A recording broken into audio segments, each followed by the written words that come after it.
नमस्कार दोस्तों, आप सबों का स्वागत है। बिहार बोर्ड मैट्रिक परीक्षा 2025 के लिए सोशल साइंस का इम्पोर्टेंट ऑब्जेक्टिव प्रश्न। तो पहला प्रश्न देख रहे हैं, अर्थव्यवस्था के कितने प्रमुख क्षेत्र है? अर्थव्यवस्था के कितने प्रमुख क्षेत्र है?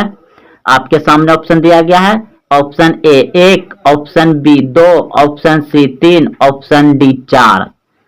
तो इस प्रश्न का उत्तर अगर आप जान रहे हैं तो कमेंट बॉक्स में जरूर बताइए। अगर आप 3 सोचें तो बिल्कुल सही, ऑप्शन नंबर सी सही है। अर्थव्यवस्था के कितने प्रमुख क्षेत्र है? 3 क्षेत्र हैं। कौन कौन से हैं? तो प्रथम क्षेत्र हो जाता है कृषि पशुपालन, द्वितीय क्षेत्र होता है आपका उद्योग और तीसरा क्षेत्र होता है सेवा क्षेत्र। अगला प्रश्न देखिए,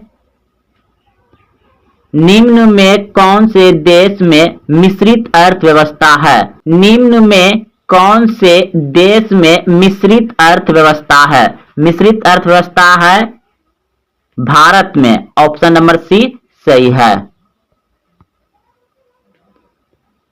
निम्न में कौन प्राथमिक क्षेत्र कहा जाता है? निम्न में कौन प्राथमिक क्षेत्र कहा जाता है? तो आपको शुरू में ही बता दिए हैं कि कृषि क्षेत्र को प्राथमिक क्षेत्र कहा जाता है। ऑप्शन नंबर बी सही है।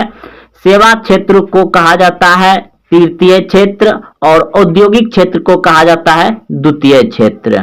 तो ऑप्शन नंबर बी सही हो जाएगा। प्रश्न है, भारत में सेवा क्षेत्र को सामान्यतः कितने भागों में बांटा जा सकता है? भारत में सेवा क्षेत्र को सामान्यतः कितने भागों में बांटा जा सकता है? 2 भागों में। ऑप्शन नंबर ए सही है।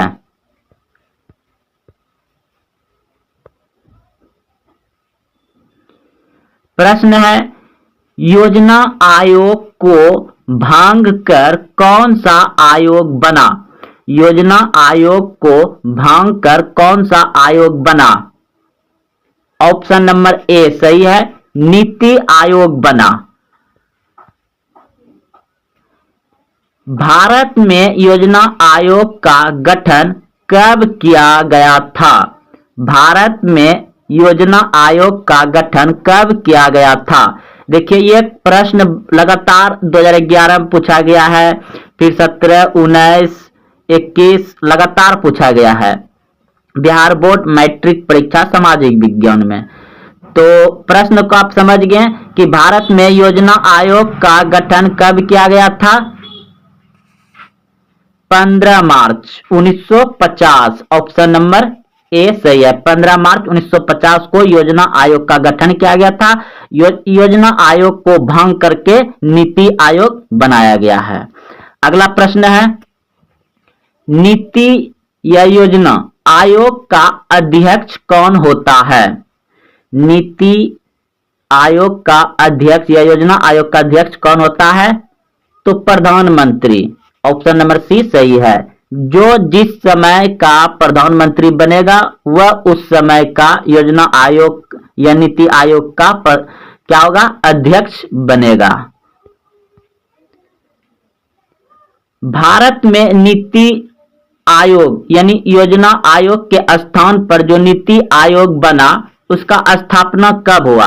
भारत में नीति आयोग यानी योजना आयोग को भांग कर जो नीति आयोग बना, कब बना?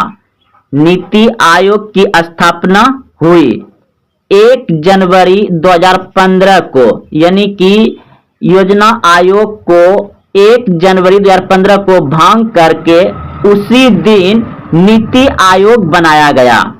नीति आयोग की स्थापना कब हुआ? 1 जनवरी 2015 को। ऑप्शन नंबर ए सही है। भारत में विकास की नीति कौन सी संस्था बनाती है? भारत में विकास की नीति कौन सी संस्था बनाती है? NITI Aayog. Option number C सही है, नीति आयोग बनाती है। भारत की आर्थिक व्यवस्था है। भारत की आर्थिक व्यवस्था है। इनमें सभी, ऑप्शन नंबर डी सही है, इनमें सभी हो जाएगा। सकल राष्ट्रीय उत्पाद, प्रति व्यक्ति आय, आर्थिक कल्याण का आधार, इनमें सभी, ऑप्शन नंबर डी सही है, आर्थिक व्यवस्था है।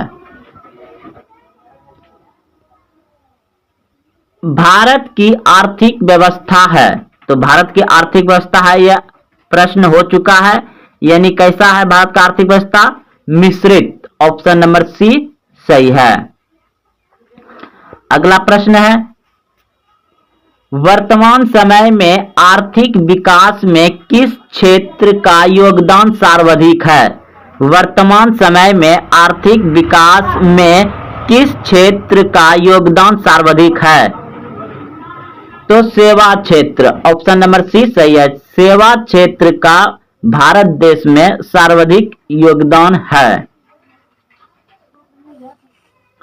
अगला प्रश्न है, आर्थिक विकास का तीसरा क्षेत्र क्या है? आर्थिक विकास का तीसरा क्षेत्र क्या है? तो सेवा क्षेत्र, ऑप्शन नंबर डी सही है। इन आर्थिक क्रियाओं में कौन प्राथमिक क्षेत्र से संबंधित नहीं है? इन आर्थिक क्रियाओं में कौन प्राथमिक क्षेत्र से संबंधित नहीं है? बैंकिंग, ऑप्शन नंबर बी सही है, बैंकिंग। एक समाजवादी अर्थव्यवस्था में सर्वाधिक बल किस पर दिया जाता है? एक समाजवादी अर्थव्यवस्था में सर्वाधिक बल किस पर दिया जाता है? लोक कल्याण, ऑप्शन नंबर डी सही है, लोक कल्याण। अर्थव्यवस्था के किस क्षेत्र से हरित क्रांति संबंधित है? अर्थव्यवस्था के किस क्षेत्र से हरित क्रांति संबंधित है? प्राथमिक क्षेत्र, प्राथमिक क्षेत्र किससे आता है? कृषि। और हरित क्रांति किसमें आया था? गेहूं में, ऑप्शन नंबर ए सही है, प्राथमिक क्षेत्र से। प्रथम पंचवर्षीय योजना शुरू हुई, प्रथम पंचवर्षीय योजना शुरू हुई 1951 में, ऑप्शन नंबर सी सही है, 1951 में प्रथम पंचवर्षीय योजना शुरू हुआ था 1951 में।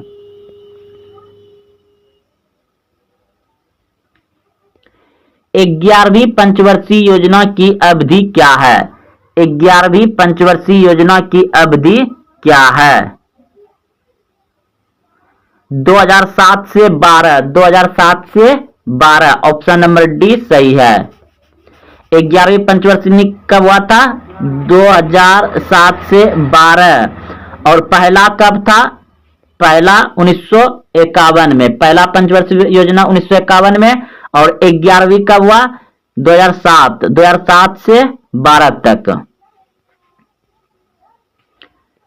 राष्ट्रीय विकास परिषद का गठन कब हुआ था? राष्ट्रीय विकास परिषद का गठन कब हुआ था? 1952 में, ऑप्शन नंबर सी सही है, 1952। आर्थिक विकास संबंधित है, आर्थिक विकास संबंधित है ए और बी दोनों, ए और बी दोनों। भारतीय योजना आयोग के प्रथम अध्यक्ष कौन थे? भारतीय योजना आयोग के प्रथम अध्यक्ष कौन थे? पंडित जवाहरलाल नेहरू, क्योंकि प्रथम प्रधानमंत्री थे Pandit Jawaharlal Nehru, option number C सही है। निम्न में से कौन बीमारू राज्य है? निम्न में से कौन बीमारू राज्य है? इनमें सभी, ऑप्शन नंबर डी सही है, इनमें सभी। बिहार, मध्य प्रदेश, उड़ीसा, ये तीनों राज्य बीमारू है। निम्नलिखित में से किस फसल की खेती रोपण कृषि के अंतर्गत की जाती है? यानी कि किस फसल को रोपण कृषि के अंतर्गत की जाती है? तो ऑप्शन नंबर डी बिल्कुल सही है। चाय जो है किसके इसको रोपा जाता है। अगला प्रश्न है, निम्न में कौन रोपण फसल नहीं है? निम्न में कौन रोपण फसल नहीं है? आपके सामने ऑप्शन दिया गया है। तो गेहूं जो है कि रोपण फसल नहीं है। गेहूं रोपण फसल नहीं है। गेहूं रबी फसल है ना, को रोपा जाता है। चाय को रोपा जाता है। रबर को रोपा जाता है। याद रखिएगा, रोपण फसल अगर पूछ दिया जाए तो रोपण फसल के अंतर्गत आता है गन्ना, रबर, चाय। तो प्रश्न था निम्न में कौन रोपण फसल नहीं है? तो गेहूं नहीं है और ये तीनों रोपण फसल है। अच्छे से याद रख लिए आप। अगले प्रश्न की ओर चलते हैं। रबी फसल की बुआई किस माह आरंभ की जाती है? तो ऑप्शन नंबर हो जाएगा डी बिल्कुल सही है। अक्टूबर नवंबर में रबी की फसल बोई जाती है। अगला प्रश्न है, जायद फसल का उत्पादन किस मौसम में होता है? जायद फसल का उत्पादन किस मौसम में होता है? गर्मी मौसम में। ऑप्शन नंबर ए सही है। अगला प्रश्न है, निम्नलिखित में खरीफ फसल कौन है? निम्नलिखित में खरीफ फसल कौन है? ऑप्शन नंबर सी बिल्कुल सही है। चावल जो है कि खरीफ फसल है और ये तीनों जो देख रहा है रबी फसल है। गेहूं रबी फसल है, सरसों रबी फसल है, मटर रबी फसल है। लेकिन चावल क्या है? खरीफ की फसल है। ऑप्शन नंबर सी सही है। अगला प्रश्न है, निम्नलिखित में कौन रबी फसल है? निम्नलिखित में कौन रबी फसल है? तो चना जो है कि रबी फसल है। ऑप्शन नंबर बी सही है। निम्न में से खरीफ की फसल कौन है? अब की बार पूछा गया है खरीफ की फसल कौन है? तो ऑप्शन नंबर डी बिल्कुल सही है। इनमें सभी खरीफ की फसल है। इनमें सभी चावल, मक्का, कपास ये सभी क्या है? खरीफ की फसल है। निम्नलिखित में से कौन रबी फसल है? निम्नलिखित में से कौन रबी फसल है? गेहूं। गेहूं क्या है? रबी फसल है। निम्न में से कौन रोपण फसल नहीं है? रोपण फसल नहीं है। धान। धान रोपण फसल नहीं है। बाकी इधर रबर, गन्ना, चाय ये सभी रोपण फसल है।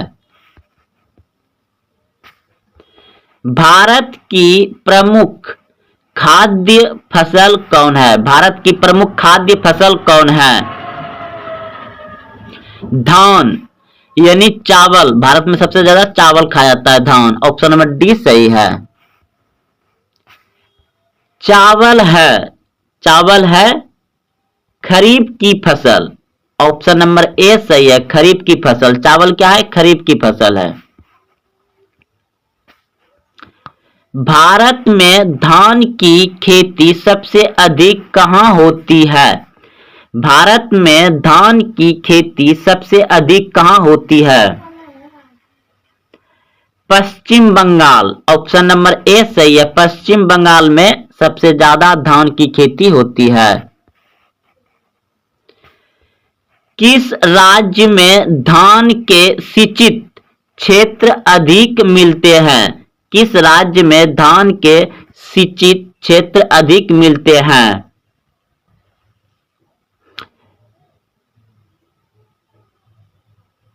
तमिलनाडु। ऑप्शन नंबर बी सही है। तमिलनाडु। गेहूं फसल है। गेहूं फसल है रबी। ऑप्शन नंबर बी सही है। रबी फसल है गेहूं। इनमें कौन गेहूं का प्रमुख उत्पादक नहीं है? इनमें कौन गेहूं का प्रमुख उत्पादक नहीं है? तमिलनाडु। ऑप्शन नंबर सी सही है। तमिलनाडु में गेहूं ज्यादा उत्पादन नहीं होता है। गेहूं के उत्पादन में भारत का विश्व में कौन सा स्थान है? गेहूं के उत्पादन में भारत का विश्व में कौन सा स्थान है? द्वितीय। ऑप्शन नंबर बी सही है, द्वितीय। निम्न में से कौन मोटे अनाज की फसल नहीं है? निम्न में से कौन मोटे अनाज की फसल नहीं है? गन्ना। ऑप्शन नंबर सी सही है, गन्ना। किसने कहा संसाधन होते नहीं बनते हैं? किसने कहा संसाधन होते नहीं बनते हैं? तो ऑप्शन नंबर ए बिल्कुल सही है, जिम्मरमैन ने कहा था। ऑप्शन नंबर ए सही है। अगला प्रश्न है, निम्नलिखित में से कौन सा संसाधन प्राकृतिक संसाधन है? निम्नलिखित मतलब नीचे दिया गया है ऑप्शन में, तो बताइए कि इन चारों में से कौन प्राकृतिक संसाधन है?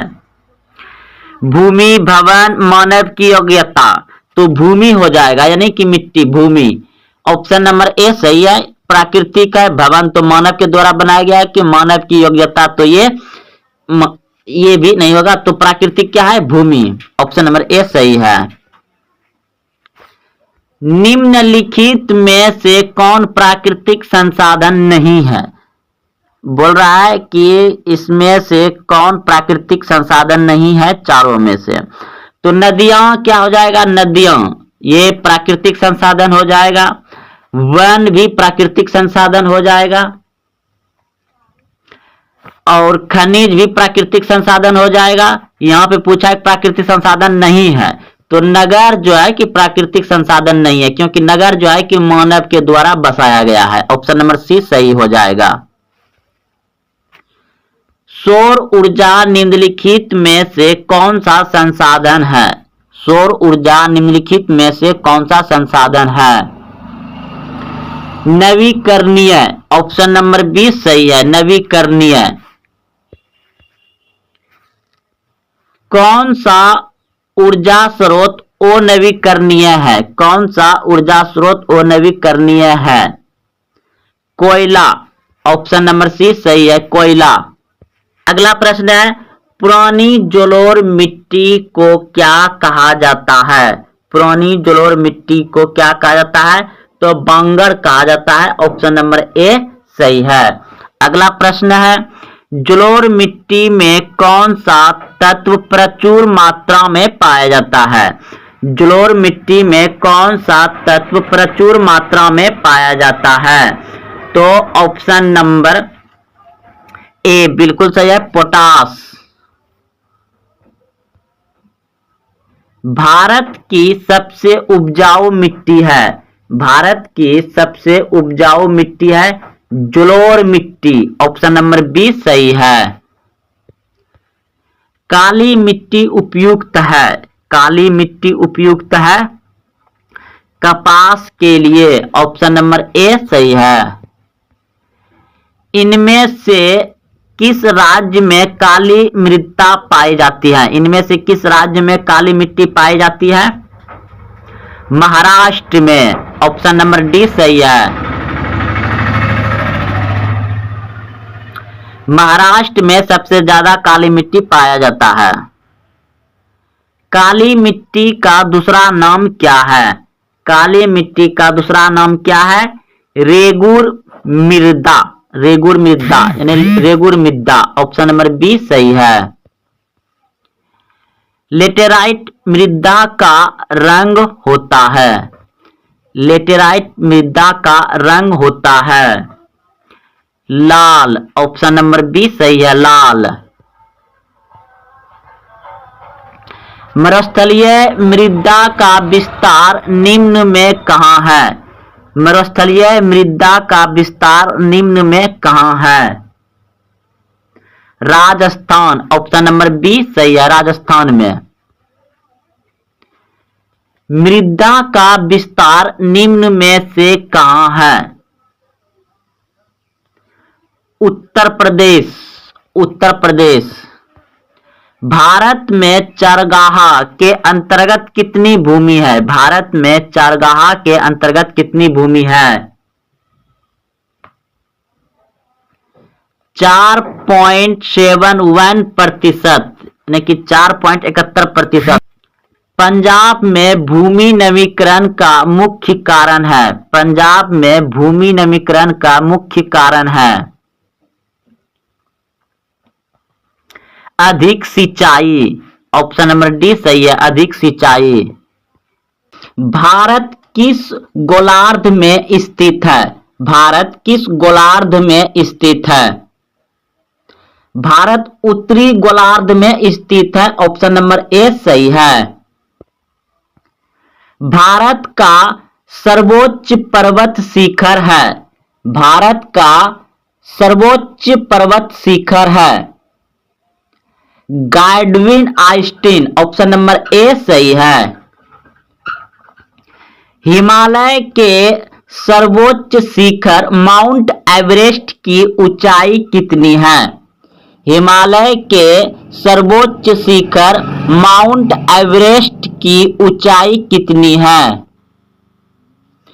8,850 मीटर, ऑप्शन नंबर बी सही है।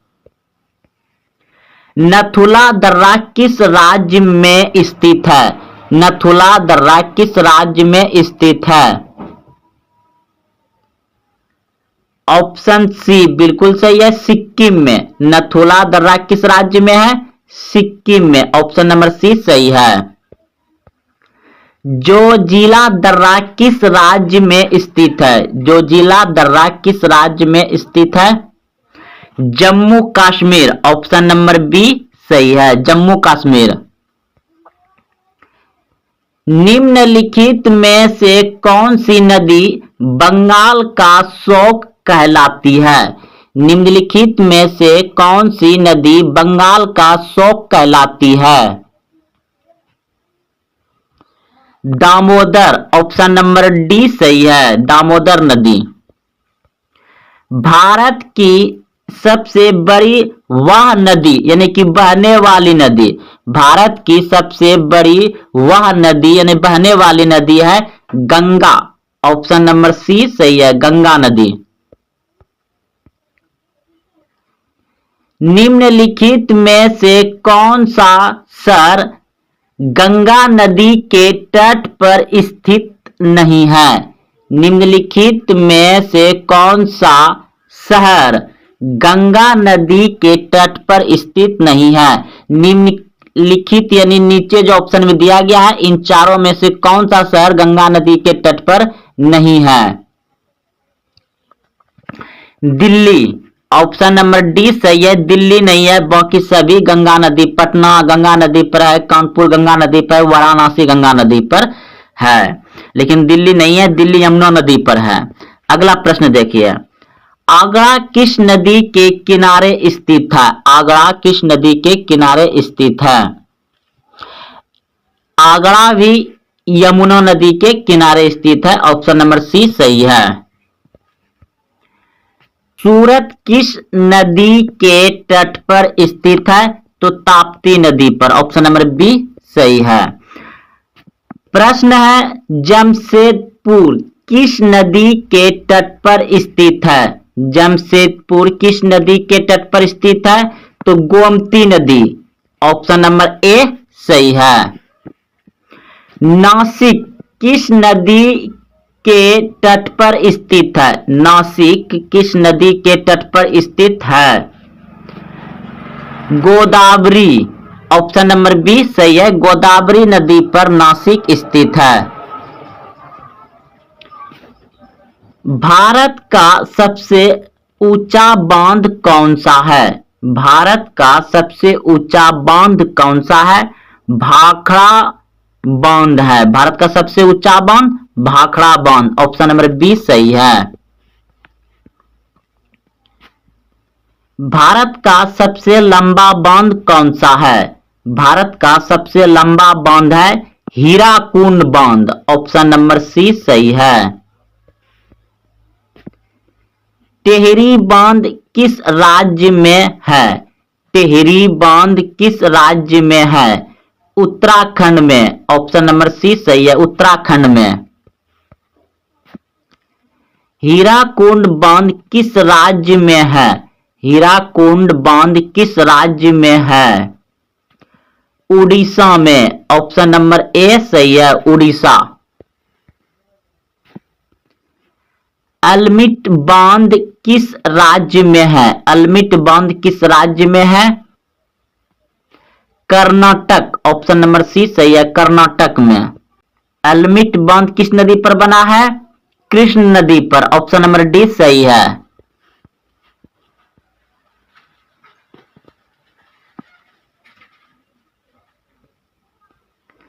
हीराकुंड बांध किस नदी पर बना है? हीराकुंड बांध किस नदी पर बना है? महान नदी पर। उड़ीसा में है हीराकुंड, महान नदी पर बना है। हीराकुंड बांध भारत का सबसे लंबा बांध है और महान नदी पर बना है, ये उड़ीसा राज्य में है। भारत की सबसे बड़ी मीठे जल की झील कौन सी है? भारत की सबसे बड़ी मीठे जल की झील कौन सी है? बुलर झील। ऑप्शन नंबर बी सही है, बुलर झील। चिल्का झील किस राज्य में है? चिल्का झील किस राज्य में है? उड़ीसा में। ऑप्शन नंबर सी सही है, उड़ीसा। लोनार झील किस राज्य में है? लोनार झील किस राज्य में है? महाराष्ट्र। ऑप्शन नंबर सी सही है, महाराष्ट्र।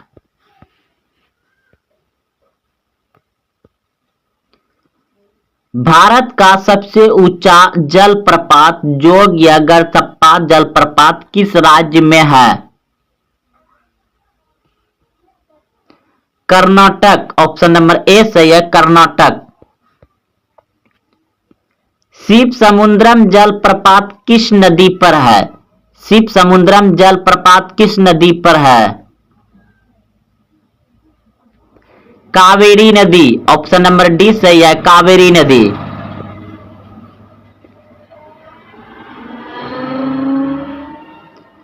भारत में प्रथम बहुउद्देशीय नदी घाटी परियोजना का निर्माण किस नदी पर किया गया है? भारत में प्रथम बहुउद्देशीय नदी घाटी परियोजना का निर्माण किस नदी पर किया गया है? दामोदर नदी पर। ऑप्शन नंबर बी सही है। पेरियर जल विद्युत परियोजना किस राज्य में है? पेरियर जल विद्युत परियोजना किस राज्य में है? केरल। ऑप्शन नंबर बी सही है, केरल।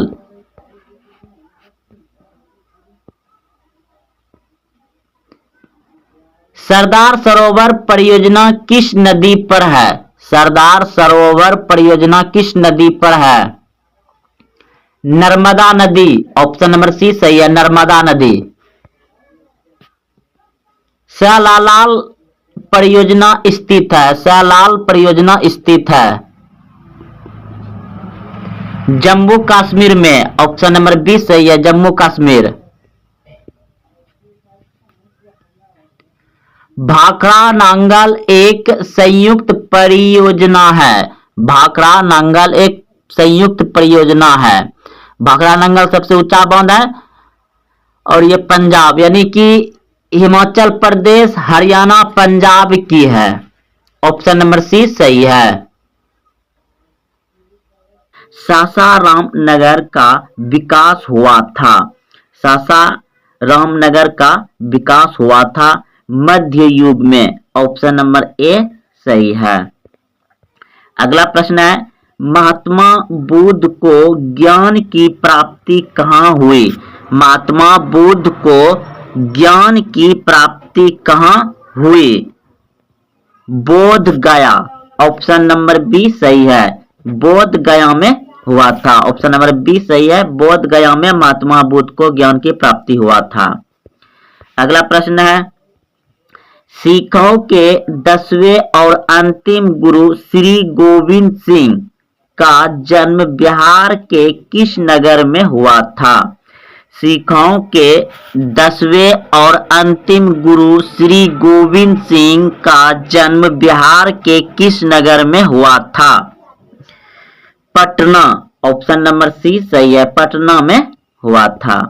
अगला प्रश्न है, तखत श्री हरमंदिर जी साहब कहाँ स्थित है?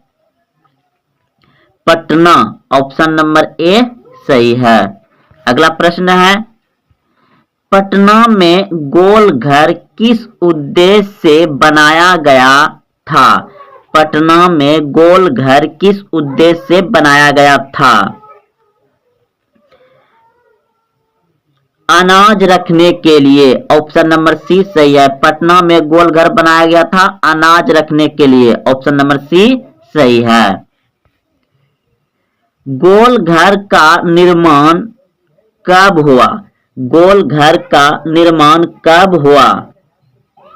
1786 ईस्वी में। ऑप्शन नंबर सी सही है, 1786 ईस्वी में बना था। पटना में गोल घर कब बना था? 1786 ईस्वी में। ऑप्शन नंबर सी सही है। अगला प्रश्न है, गोल घर कहाँ है? तो पटना में। ये आप सभी जानते हैं कि गोल घर कहाँ है? पटना में। ऑप्शन नंबर बी सही है। सबसे बड़े पशु मेला का आयोजन किया जाता है? सबसे बड़े पशु मेला का आयोजन किया जाता है सोनपुर। ऑप्शन नंबर ए सही है, सोनपुर में। निम्न में कौन सा जलप्रपात नवादा जिले में अवस्थित है? निम्न में कौन सा जलप्रपात नवादा जिला में अवस्थित है? तो कोकलत। ऑप्शन नंबर ए सही हो जाएगा। अगला प्रश्न है, महासागर की तली में होने वाला कंपन को किस नाम से जाना जाता है? महासागर की तली में होने वाले कंपन को किस नाम से जाना जाता है? तो सुनामी। ऑप्शन नंबर ए सही है। सुनामी किस प्रकार की आपदा है? सुनामी किस प्रकार की आपदा है? प्राकृतिक। ऑप्शन नंबर डी सही है। सुनामी कहाँ आती है? सुनामी कहाँ आती है? समुद्र में। ऑप्शन नंबर बी सही है। सुनामी का प्रमुख कारण है? सुनामी का प्रमुख कारण है समुद्र में भूकंप आना। ऑप्शन नंबर ए सही है। महासागर तल के कंपन का परिणाम है?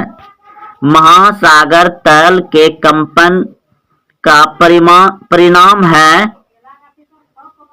सुनामी। ऑप्शन नंबर सी सही है।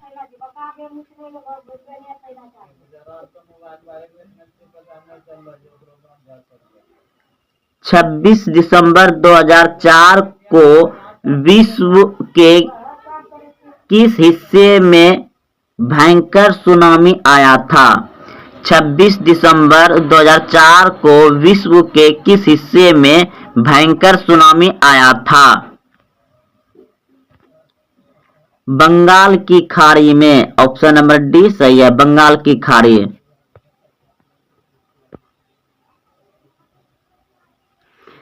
किस देश की सीमा बिहार से जुड़ी है? किस देश की सीमा बिहार से जुड़ी है? नेपाल। ऑप्शन नंबर ए सही है, नेपाल। बिहार में कितने प्रमंडल है? बिहार में कितने प्रमंडल है? 9। ऑप्शन नंबर सी सही है। तिरहुत प्रमंडल का मुख्यालय कहाँ है? मुजफ्फरपुर। ऑप्शन नंबर ए सही है। बिहार में कितने जिले हैं? बिहार में कितने जिले हैं? 38। ऑप्शन नंबर सी सही है। बिहार में प्रायः कैसी मिट्टी पाई जाती है? बिहार में प्रायः कैसी मिट्टी पाई जाती है? जलोढ़ मिट्टी। ऑप्शन नंबर सी सही है, जलोढ़ मिट्टी। बिहार में सबसे कम वर्षा किस जिले में होती है? बिहार में सबसे कम वर्षा किस जिले में होती है? Buxar. Buxar. Option number D सही है, बक्सर में कम वर्षा होती है। बिहार संपन्न है कृषि में। ऑप्शन नंबर सी सही है, बिहार संपन्न है कृषि में। राज्य की कितनी प्रतिशत जनसंख्या कृषि कार्य में लगी हुई है? 75%। ऑप्शन नंबर बी सही है। बिहार में कितने प्रतिशत क्षेत्र में खेती की जाती है? बिहार में कितने प्रतिशत पे खेती की जाती है? 60%। ऑप्शन नंबर बी सही है। निम्नलिखित में से कौन खाद्य फसल है? निम्नलिखित में से कौन खाद्य फसल है? धान। ऑप्शन नंबर डी सही है। बिहार में सर्वाधिक मक्का किस जिले में उपजाया जाता है? खगड़िया। ऑप्शन नंबर सी सही है, खगड़िया में ज्यादा मक्का उपजाया जाता है। बिहार में गन्ना का प्रमुख उत्पादक इनमें से कौन जिला है? पश्चिम चंपारण। ऑप्शन नंबर डी सही है, पश्चिम चंपारण में सबसे ज्यादा गन्ना उत्पादन होता है। इनमें कौन गन्ना उत्पादक जिला नहीं है? इनमें कौन गन्ना उत्पादक जिला नहीं है? रोहतास। झारखंड राज्य का स्थापना दिवस है। झारखंड राज्य का स्थापना दिवस है 15 नवंबर, क्योंकि 15 नवंबर 2000 ईस्वी को बिहार से अलग होकर झारखंड राज्य का स्थापना हुआ था, इसलिए प्रत्येक वर्ष झारखंड का स्थापना दिवस 15 नवंबर को मनाया जाता है। आइए अब व्याख्या से समझते हैं। देखिए, 15 नवंबर 2000 को बिहार का विभाजन करके नए 28वां राज्य के रूप में झारखंड का गठन हुआ, इसलिए प्रत्येक वर्ष 15 नवंबर को झारखंड राज्य का स्थापना दिवस मनाया जाता है। झारखंड की राजधानी रांची है। तो दोस्तों आप लोग समझ गया कि झारखंड की राजधानी रांची है और झारखंड का स्थापना कब हुआ था? 15 नवंबर 2000 को, इसलिए प्रत्येक वर्ष झारखंड दिवस मनाया जाता है 15 नवंबर को। अब अगला प्रश्न देखिए। प्रश्न है, किस गवर्नर जनरल के कार्यकाल में सती प्रथा का अंत हुआ? किस गवर्नर जनरल के कार्यकाल में सती प्रथा का अंत हुआ? William waiting. Option number D सही है। आइए इसके बारे में अच्छे से समझते हैं। राजा राममोहन राय के सहयोग से लॉर्ड वेटिंग ने 1829 ईस्वी में सती प्रथा को समाप्त कर दिया। उसने इस कुप्रथा के खिलाफ कानून बनाकर दिसंबर 1829 ईस्वी में धारा 17 के द्वारा विधवाओं के सती होने को अवैध घोषित कर दिया। तो दोस्तों आप लोग अच्छे समझ गए कि सती प्रथा का अंत कब हुआ? 1829 ईस्वी को हुआ। यह प्रश्न बिहार बोर्ड मैट्रिक परीक्षा सामाजिक विज्ञान में बहुत बार पूछे गए हैं। और किसने किया? लॉर्ड वेटिंग ने किया, या लॉर्ड विलियम भी बोल सकते हैं, विलियम लॉर्ड वेटिंग बोल सकते हैं। किसके सहयोग से किया? राजा राममोहन राय के सहयोग से किया। अगला प्रश्न देखिए। प्रश्न है, किस वर्ष गांधी जी ने दांडी यात्रा की थी? किस वर्ष गांधी जी ने दांडी यात्रा की थी? तो 1930 ईस्वी में। ऑप्शन नंबर डी सही है। आइए इसे व्याख्या के साथ समझते हैं। राष्ट्रपिता महात्मा गांधी ने अपनी ऐतिहासिक दांडी यात्रा 12 मार्च 1930 को साबरमती आश्रम से प्रारंभ की थी और 6 अप्रैल 1930 को दांडी नामक स्थान पर नमक बनाकर तत्कालीन नमक कानून को भंग किया था। तो दोस्तों आप लोग अच्छे समझ गए कि महात्मा गांधी ने दांडी यात्रा कब शुरू किया था? 12 मार्च 1930 को शुरू किया था और 6 अप्रैल 1930 को दांडी नामक स्थान पर नमक बनाकर तत्कालीन नमक कानून को तोड़ा था।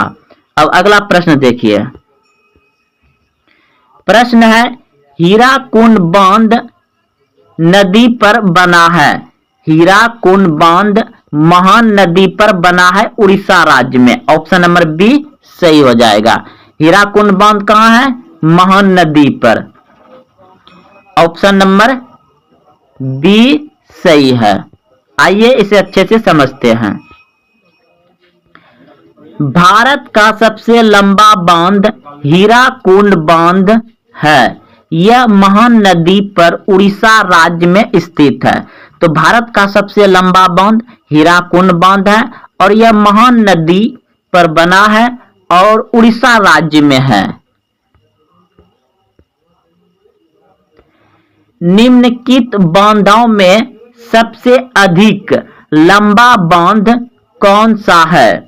निम्नलिखित बांधों में सबसे अधिक लंबा बांध कौन सा है? तो हीराकुंड बांध है। ऑप्शन नंबर सी सही हो जाएगा। हीराकुंड बांध भारत में सबसे लंबा बांध है।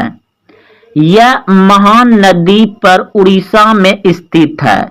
भाखड़ा नंगल बांध भारत में सबसे ऊंचा बांध है। यह सतलज नदी पर पंजाब में स्थित है। याद रखिएगा, सबसे ऊंचा बांध भाखड़ा नंगल बांध है, सबसे ऊंचा बांध, और यह सतलज नदी पर बना है और पंजाब राज्य में है। तो आप लोग अच्छे से समझ गए कि भारत का सबसे लंबा बांध हीराकुंड बांध जो महान नदी पर बना है उड़ीसा राज्य में, और सबसे ऊंचा बांध भाखड़ा नंगल बांध भारत के सबसे ऊंचा बांध है और सतलज नदी पर बना है पंजाब में। अगला प्रश्न है, संविधान सभा ने भारत के संविधान को कब स्वीकृत किया था? संविधान सभा ने भारत के संविधान को कब स्वीकृत किया था? तो 26 नवंबर 1949 ईस्वी को स्वीकृत किया था और लागू कब किया गया था? देखिए, संविधान सभा ने भारत के संविधान को 26 नवंबर 1949 को स्वीकृत किया एवं 26 जनवरी 1950 को इसे लागू कर दिया। याद रखिएगा, 26 नवंबर 1949 को स्वीकार किया और 26 जनवरी 1950 को इसे पूरे देश में लागू किया। भारत में सबसे छोटा प्रदेश कौन सा है? भारत में सबसे छोटा प्रदेश यानी सबसे छोटा राज्य है गोवा राज्य। ऑप्शन नंबर ए सही है। भारत में क्षेत्रफल की दृष्टि से सबसे छोटा राज्य गोवा तथा सबसे बड़ा राज्य राजस्थान है। जनसंख्या की दृष्टि से सबसे छोटा राज्य सिक्किम तथा सबसे बड़ा राज्य उत्तर प्रदेश है। जनसंख्या की दृष्टि से सबसे बड़ा राज्य कौन है? उत्तर प्रदेश। और जनसंख्या की दृष्टि से सबसे छोटा राज्य सिक्किम है। भारत का क्षेत्रफल के अनुसार गोवा सबसे छोटा है और सबसे बड़ा है राजस्थान क्षेत्रफल की दृष्टि से। ब्रह्म समाज की स्थापना किसने की थी? ब्रह्म समाज की स्थापना किया था राजा राम मोहन राय ने। ऑप्शन नंबर डी सही है। वास्को डी गामा किस देश का रहने वाला था? वास्को डी गामा किस देश का रहने वाला था? पुर्तगाल। ऑप्शन नंबर डी सही है। ब्रिटिश ईस्ट इंडिया कंपनी की स्थापना कब हुई? ब्रिटिश ईस्ट इंडिया कंपनी की स्थापना हुआ था 1600 ईस्वी में। ऑप्शन नंबर बी सही है। निम्नलिखित में कौन प्राकृतिक आपदा है? निम्नलिखित में कौन प्राकृतिक आपदा है? आपके सामने ऑप्शन दिया गया है। ऑप्शन ए आग लगाना, बम विस्फोट, ऑप्शन बी, ऑप्शन सी है भूकंप, ऑप्शन डी है रासायनिक दुर्घटना। तो इसमें पूछा गया कि प्राकृतिक, यानी कि प्राकृतिक मतलब स्वयं अपने आप जो हो जाए वह प्राकृतिक होता है। तो आग लगाना कोई व्यक्ति लगा सकता है, बम विस्फोट किसी व्यक्ति के द्वारा होगा, रासायनिक दुर्घटना ये भी किसी व्यक्ति के द्वारा होगा, लेकिन भूकंप जो है ये अपने आप होता है, यानी कि ये प्राकृतिक है। तो ऑप्शन नंबर सी सही है। अगला प्रश्न है, इनमें कौन प्राकृतिक आपदा है? फिर वही क्वेश्चन है कि इनमें कौन प्राकृतिक आपदा है? तो ऑप्शन ए है आतंकवाद, ऑप्शन बी है महामारी, ऑप्शन सी है दंगा, ऑप्शन डी है इनमें से सभी। तो बताइए इसमें कौन सा उत्तर होगा? तो महामारी, ये महामारी जो है कि प्राकृतिक आपदा है। अगला प्रश्न है, निम्नलिखित में कौन मानव जनित आपदा नहीं है? अब की बार पूछा गया है कि मानव जनित यानी कि मानव के द्वारा आपदा किया गया नहीं है। तो आतंकवाद जो है कि ये मानव के द्वारा किया जाएगा, और रेल दुर्घटना ये भी तो मानव नहीं चलाता है, सुनामी तो ये प्राकृतिक है, और सांप्रदायिक दंगा ये भी मानव द्वारा किया जाएगा। तो नहीं है, पूछा गया है निम्नलिखित में कौन मानव जनित आपदा नहीं है? तो सुनामी, ऑप्शन नंबर सी सही हो जाएगा। सुनामी जो है कि ये मानव जनित नहीं है, क्योंकि ये प्राकृतिक के द्वारा होता है, ये प्राकृतिक है सुनामी। अगला प्रश्न है, इनमें से कौन सी प्राकृतिक आपदा नहीं है? तो आपकी ओर पूछा गया कि प्राकृतिक आपदा नहीं है। तो सुनामी तो प्राकृतिक आपदा है, भूकंप भी प्राकृतिक आपदा है, बाढ़ प्राकृतिक आपदा है, आतंकवाद ये मानव जनित है। तो ऑप्शन नंबर ए सही हो जाएगा। आतंकवाद क्या है कि प्राकृतिक आपदा नहीं है, तो ऑप्शन नंबर ए सही हो जाएगा। अगला प्रश्न है, निम्नलिखित में से कौन प्राकृतिक आपदा नहीं है? फिर वही क्वेश्चन पूछा गया है कि निम्नलिखित में से कौन प्राकृतिक आपदा नहीं है? तो भूकंप जो है ये प्राकृतिक आपदा है, बाढ़ प्राकृतिक आपदा है, रेल दुर्घटना जो है कि मानव जनित होगा। तो ऑप्शन नंबर सी हो जाएगा, क्योंकि यहां पूछा है कि प्राकृतिक आपदा नहीं है। तो प्राकृतिक आपदा नहीं है यानी कि मानव के द्वारा, तो ऑप्शन नंबर सी सही है, ये प्राकृतिक आपदा नहीं है। बाकी भूकंप प्राकृतिक है, बाढ़ प्राकृतिक है, सुनामी प्राकृतिक है, तो ऑप्शन नंबर सी सही हो जाएगा, ये प्राकृतिक आपदा नहीं है, रेल दुर्घटना। अगला प्रश्न है, इनमें कौन प्राकृतिक आपदा नहीं है? फिर एक क्वेश्चन पूछा गया, इनमें कौन प्राकृतिक आपदा नहीं है? तो बाढ़ प्राकृतिक आपदा है, सूखा प्राकृतिक आपदा है, चक्रवात ये भी प्राकृतिक है, लेकिन गरीबी क्या है? ये मानव के द्वारा होगा। तो ऑप्शन नंबर क्या हो जाएगा? डी सही है। अगला प्रश्न है, निम्न में से कौन मानव जनित आपदा नहीं है? इस बार पूछा है कि मानव जनित आपदा नहीं है। तो सांप्रदायिक दंगे ये तो मानव के द्वारा हो सकता है, आतंकवाद भी मानव के द्वारा हो सकता है, रेल दुर्घटना भी मानव के द्वारा हो सकता है, इनमें से कोई नहीं। तो इस प्रश्न का उत्तर हो जाएगा इनमें से कोई नहीं। ऑप्शन नंबर डी सही है, इनमें से कोई नहीं, क्योंकि सभी क्या है? मानव जनित ही आपदा दिया गया है। तो ऑप्शन नंबर डी हो जाएगा, इनमें से कोई नहीं। प्रश्न है, निम्न में से कौन मानव जनित आपदा है? अब क्या पूछा गया मानव जनित आपदा है? तो सांप्रदायिक दंगे होगा, आतंकवाद भी होगा, महामारी भी हो सकता है। तो इनमें सभी हो जाएगा। ऑप्शन नंबर क्या है? इनमें सभी हो जाएगा, डी, इनमें सभी हो जाएगा। ऑप्शन नंबर डी सही है। मानव के द्वारा भी हो सकता है, बहुत सारा जो जैसे कि वायरस आया था चाइना से, तो मानव के द्वारा ही आया था, जो महामारी था कोरोना का। तो अगला प्रश्न देखिए, इनमें कौन मानव जनित आपदा है? अब क्या पूछा गया, इनमें कौन मानव जनित आपदा है? तो उपयुक्त सभी हो जाएगा, क्योंकि सब ये मानव के द्वारा है। क्योंकि यहां देख रहे हैं आप, सांप्रदायिक दंगे ये मानव के द्वारा होगा, आतंकवाद भी मानव के द्वारा होगा, रेल दुर्घटना भी मानव के द्वारा होगा। तो उपयुक्त सभी क्या है? मानव जनित आपदा है। अगला प्रश्न है, मानव जनित आपदा है, फिर वही पूछा गया है मानव जनित आपदा है, तो आतंकवाद ऑप्शन नंबर सी सही है। बाकी बात आप देख रहे हैं ऑप्शन नंबर ए में बाढ़, ये तो प्राकृतिक है, भूकंप भी प्राकृतिक है, सुनामी भी प्राकृतिक है, लेकिन यहां पूछा गया है क्या? मानव जनित आपदा, तो आतंकवाद ऑप्शन नंबर सी सही हो जाएगा।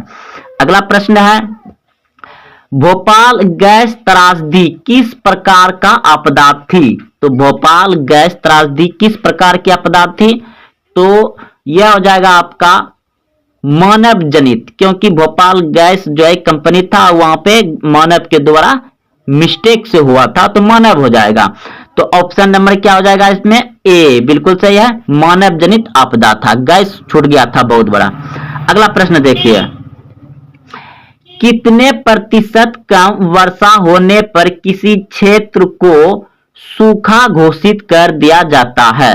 कितना प्रतिशत कम वर्षा होने पर किसी क्षेत्र को सूखा घोषित कर दिया जाता है? तो 75%, ऑप्शन नंबर सी सही है। 75% वर्षा अगर कम होगा तो उस क्षेत्र को क्या कर देंगे? सूखा।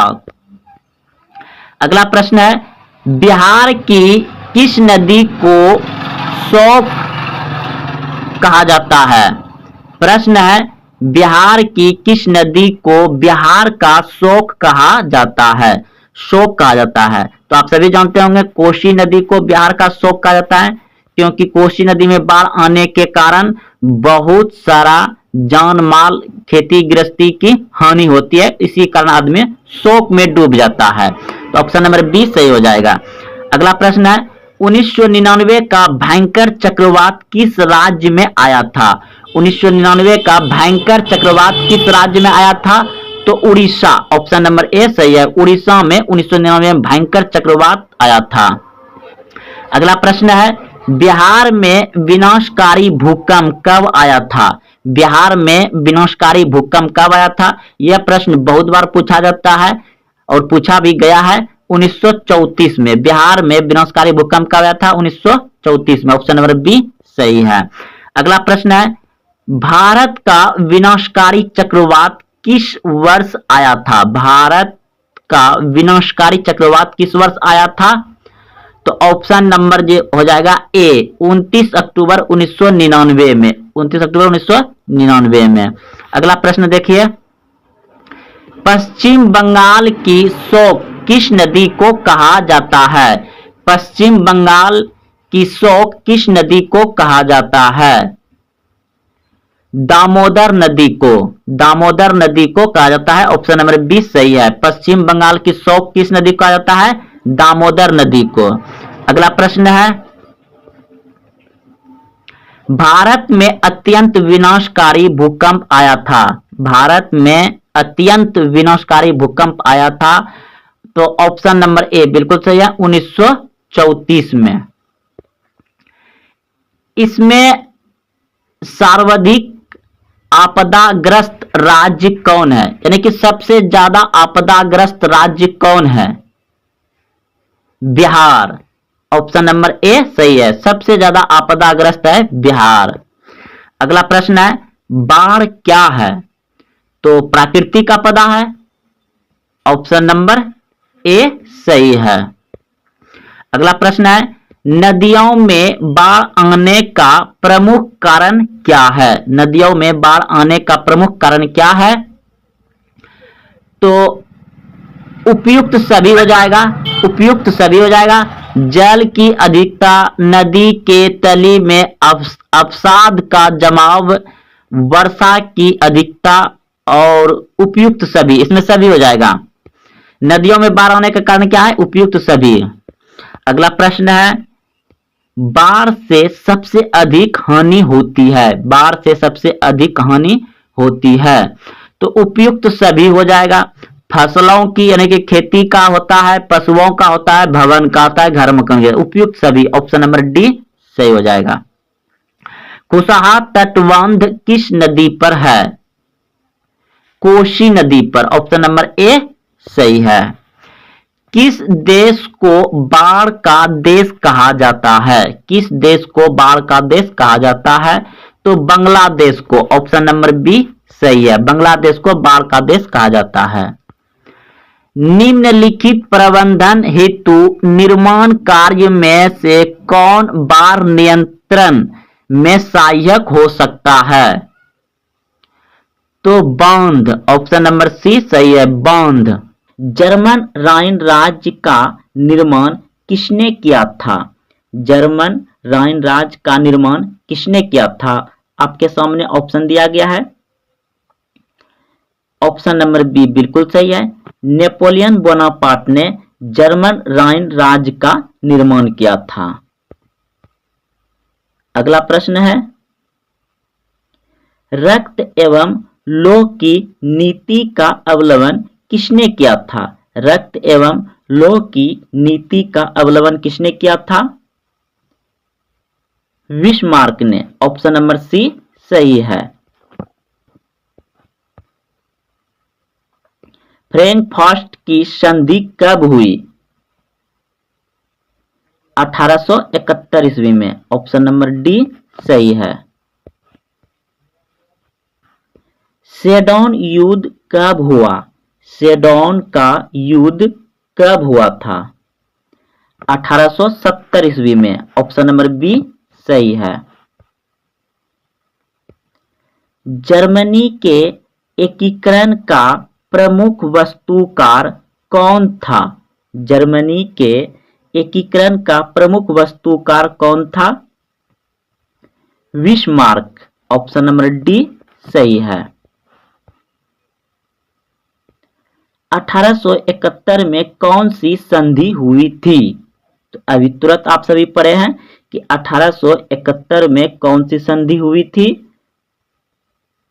फ्रैंकफर्ट की संधि हुआ था, ऑप्शन नंबर एक सही है। अगला प्रश्न है, जर्मनी के एकीकरण के लिए कौन उत्तरदायी था? जर्मनी के एकीकरण के लिए कौन उत्तरदायी था? तो ऑप्शन नंबर बी बिल्कुल सही है, बिस्मार्क।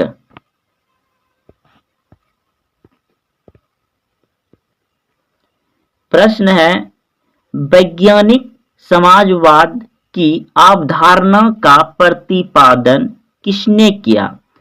वैज्ञानिक समाजवाद की अवधारणा का प्रतिपादन किसने किया? कार्ल मार्क्स ने, ऑप्शन नंबर बी सही है, कार्ल मार्क्स।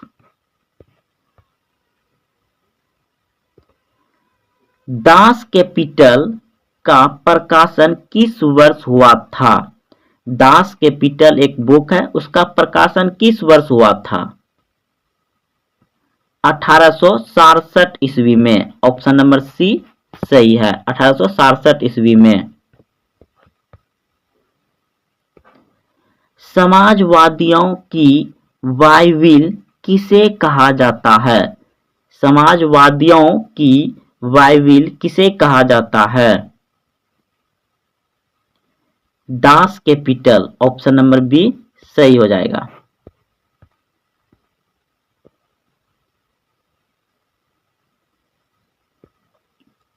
भारत में मतदाता होने के न्यूनतम आयु क्या है? भारत में मतदाता यानी कि वोट देने के लिए न्यूनतम आयु क्या है? 18 वर्ष, ऑप्शन नंबर सी सही है। झारखंड राज्य का गठन कब हुआ? झारखंड राज्य का गठन कब हुआ? ऑप्शन नंबर सी बिल्कुल सही है, 15 नवंबर 2000 को झारखंड राज्य का गठन हुआ था। निम्नलिखित में से कौन केंद्र शासित प्रदेश है? निम्नलिखित में से कौन केंद्र शासित प्रदेश है? आप सभी जानते हैं कि भारत देश में 28 राज्य है और 8 केंद्र शासित है, तो उनमें से एक राज्य हो जाएगा आपका चंडीगढ़। चंडीगढ़ जो है कि ये केंद्र शासित राज्य है। ऑप्शन नंबर सी सही हो जाएगा।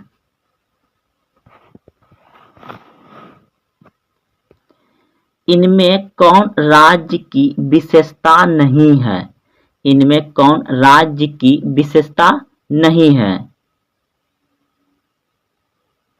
तो जनसंख्या तो राज्य में पाएगा ही पाएगा, सरकार किसी का भी चलेगा वहां पर संप्रभुता नहीं होगा क्योंकि यह संविधान का है। ऑप्शन नंबर सी सही हो जाएगा।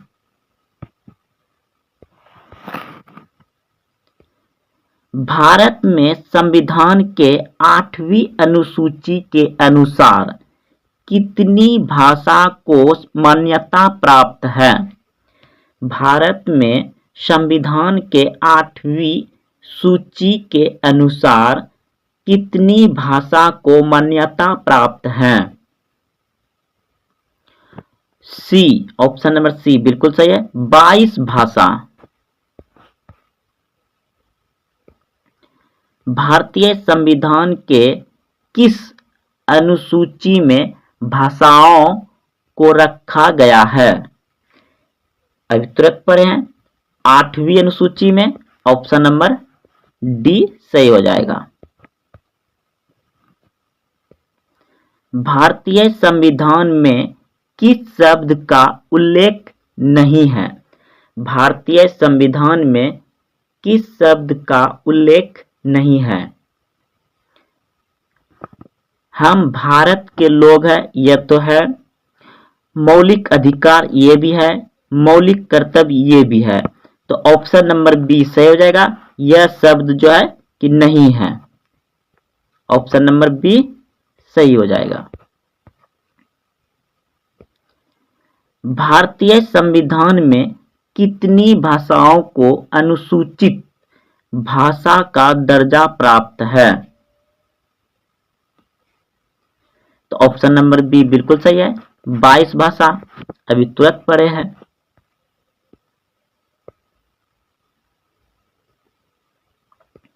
प्रश्न है, बिहार में पंचायती राज व्यवस्था का कार्यकाल है।